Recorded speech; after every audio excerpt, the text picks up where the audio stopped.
What's up again, everybody? My name is Scott Waters. Welcome to the second NoLifeTilMetal graphics update in one day. This is going to be all stuff from Roxx Records, Retroactive Records, and Soundmass Records. So first of all, there's just one from Roxx. I'm going to get over that one real quick. I did not create the cover on this one. All I did was do some layout work for it. So this is the brand new, I should say brand new, it's a brand new reissue of punk band Lust Control and their Feminazi cassette that came out back, I don't even know when it came back out in the, see if there's a year on here, I can't remember now. It was a long time ago. It was either late 80s or early 90s. Yeah, I mean, it's punk.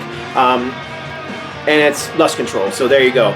I didn't do a whole lot on this one, but I just thought I'd show it, first of all, because it's on Roxx, and second of all, because I did do some layout work on it. So now these I did everything on. So I'm going to start off with Soundmass Records. This is the second Light Force album I've done for them, but this is the Battlezone CD. Now Battlezone was released in 1988, cassette tape only, independently by the band. Some people called it demo tape. I don't know. It was, you know, it had a full color cover on it, and it was put out, you know, professionally recorded and sold by the band. So I'm going to just say that was their first full-length album, even though it wasn't on a record label. That particular cover, the original cover, is right there. But we decided to go with something new. This was actually requested by Steve Rowe, vocalist, bassist, songwriter, and that is the cover that I created for it. This booklet contains, I think it was 12 pages. Yeah, 12 pages. It's got lyrics and photos and liner notes and all that kind of fun stuff that I know as a music fanatic. I enjoy always looking at this stuff and reading this stuff. And you can kind of see there's the CD and the tray, a picture of the band. It also contains a bunch of their older demos, the yellow demo and the blue demo from 1986 and 1986. I think they're both from 86. Yeah, it looks like they're both from 86. Definitely more raw, a little different, female vocalists actually. So those demos are a little different from what you're going to get on Battlezone. Battlezone is very similar to Mystical Thieves, if you've ever heard the Mystical Thieves album.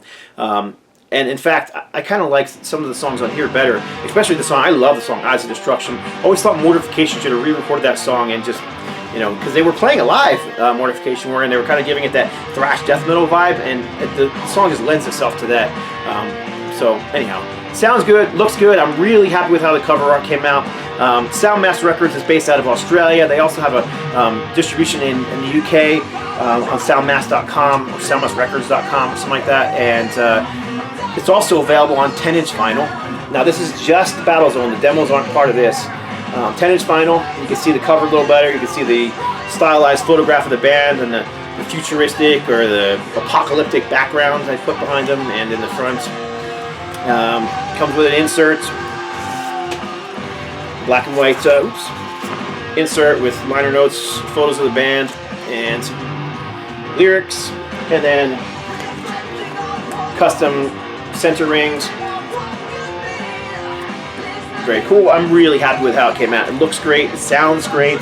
Soundmass did a stellar job on this one, and I really want to thank them for, you know, allowing me to do the graphic work for this and the cover art for it. So there you go. This next one, man, I forgot to get something. Give me 5 seconds.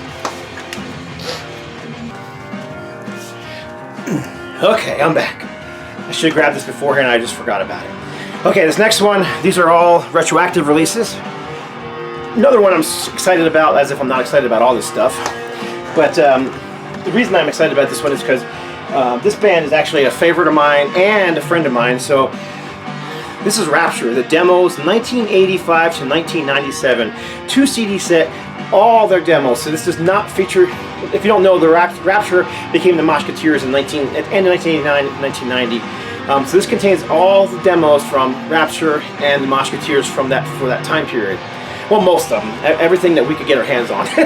And there is quite a few of them. Some of the stuff's never been heard before. So, but I'm real excited about this album because like I said, Paul Skazafav is a friend of mine. And again, I got to do the album art, and the cover art is just so cool. Back in 1989, 1990, whenever this demo came out, I think it was 89. So this is the Moshpit demo that came out, 4-song demo, had Pose of Deceit, Life of Emptiness, Ye, and Nightmares on it. All those songs ended up being put onto the Downward Spiral. They were either re-recorded or remixed for that album. But you can see that kind of little teeny picture right there. It's got a bunch of demons, and there's a tiny picture of Paul Scazafava kind of moshing in the middle with a sword and slicing all these demons in half. I always thought it was a cool image, but you can barely see it on here. And it's very dark. That image ended up, Paul had it, the original painting, and there it is. So it is a black and white painting, and it is, you can see the detail there is incredible compared to what you see on that little teeny black and white cassette tape. So I borrowed the original image, had it professionally, photographed, and then I went through and I colorized it and gave it some pop, put the original Rapture logo on top of it, and there you go. But again, this is the Rapture and the Moshpit. Basically, it's the same band. 16-page booklet, tons of photos, an entire history of the band written from a personal perspective, but dating all the way back to the early 80s when Paul was in a band called Vigilante. There's photos on the top of Vigilante. But you can see tons of photos here of the band. You can kind of see them evolve. Scars. There's some more early stuff from them. There's just a ton of, there's an old article out of Albuquerque Metal magazine. Collage of just photos and reviews. So yeah, this book is just packed full of stuff. And then the last page has some words from Paul himself. And I'm just excited about this album. I love this music. Disc 2, I love their music. Disc 2 is when they got to a more thrashy sound. Disc 1 is more like a power metal, speed metal sound, whereas Disc 2 features their more thrash metal sounds. Basically, side 1 is the old Rapture sound, side 2 is the Moshpit sound. So none of this stuff has been released, in any other format. I think 4 of the tracks from the '97 demo were actually bonus tracks on the 2010 release of Downward Spiral, but on here the full 6 songs are on here from that demo. So very cool. I just thought it was cool to show you the original art and how it ended up coming out looking like in the end.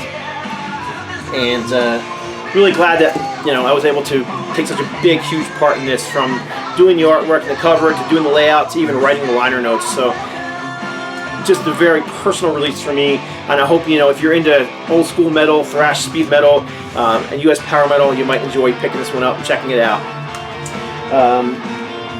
And then 3 albums from Sacred Warrior.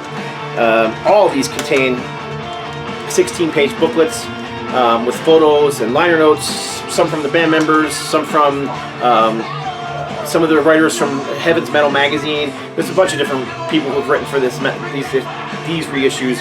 I recreated all the original covers. So this is the original Japanese cover. The original US cover was identical, except if you look closely, you can see those red outlines around the lettering. Well, the Japanese pressing had the red outlines, and then later US pressings also had the red outlines. Frankly, I like the red outlines because I think it makes it more readable. But here you can see the CD and the inside, and again, I'm not going to go through all these because it'll be a long video, but I just want to show you the amount of detail and work that gone into these. So you got photos and liner notes. Here's your write-up in the liner notes by Jonathan Swark, Heaven's Metal. Brand new write-up, never been, it's not something that was lifted from something else. Memorabilia from that time period. We try to keep all these things time period accurate. Lyrics. All the lyrics are printed in here. The original photos that were included in the original booklet. So there you go. So that's Rebellion. The sound quality is improved. The entire albums were remastered by Rob Caldwell at Bombworks Sound in Texas, and he did a fantastic job. And if you are a Sacred Warrior fan at all, you definitely know that some of these needed it, especially this album, which was just lacking bottom end, and that bottom end was put back in as best we could.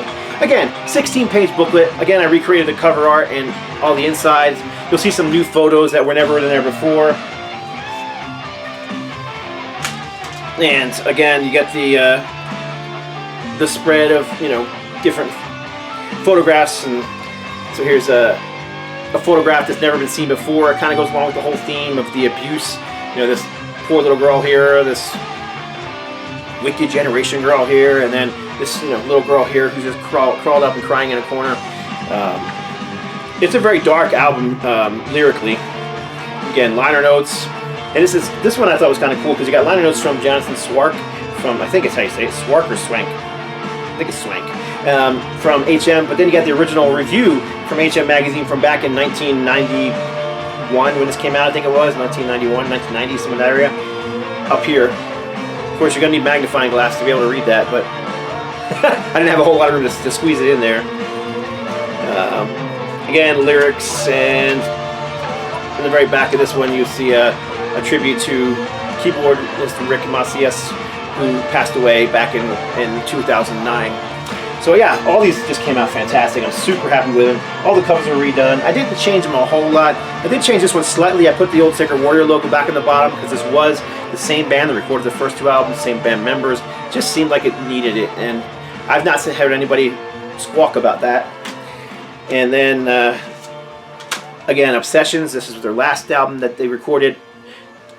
You know, in that original period. They've since reunited and recorded another album with a different singer, but they did have a different guitar player on here who actually was very kind and wrote me some liner notes to include in this one. So in the back you get some liner notes from their second guitar player, Jonathan Johnson.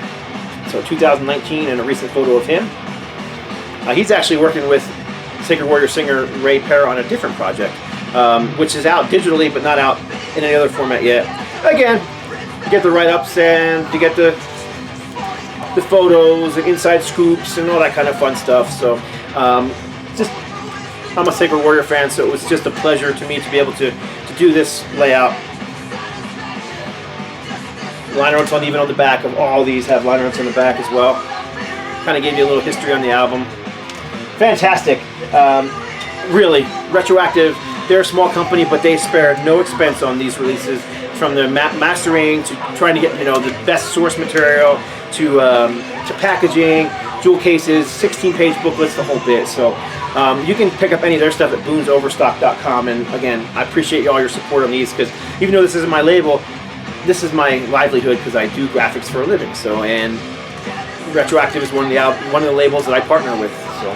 There you go, another huge update graphics for NoLifeTilMetal. Lots of cool stuff coming out on all those labels. I wish I could spend time. I'll give you some hints though. Soundmass got Mortification Live Planetarium coming out on vinyl, 12-inch vinyl. They've got the Horde 25th anniversary reissue of Hella Usurg. Let's see what else we got going on. Roxx has Red Ink coming out, total